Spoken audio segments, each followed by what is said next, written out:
ഒരു ഗുഡ് മാനും ഒരു നൈസ് ഗൈയും തമ്മിലുള്ള ഡിഫറൻസ് എന്താണെന്ന് അറിയോ? ഒരു നൈസ് ഗൈ എന്ന് പറയുന്നത് ഞാൻ ഇത് ചെയ്യാം, ഞാൻ ഇത് ചെയ്തല്ലോ, ഞാൻ അത് ചെയ്തില്ലാലോ, ഇത് ചെയ്തോ, ഇത് വേണം, അതെടുത്തോ, ഇത് ചെയ്തോ, അത് ചെയ്തു. എന്റെ മേലെ നടക്കണം, നടന്നിട്ട് പോയിക്കോ, അത് ചെയ്യേണ്ടി, അതിന്റെ പേര് ചാടണോ, ചാടാലോ, okay okay.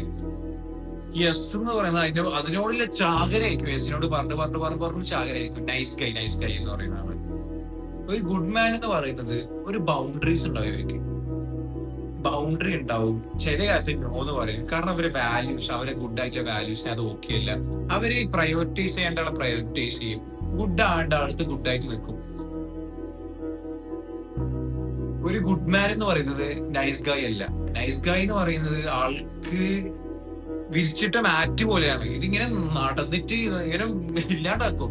So just focus on being a good person, a good man.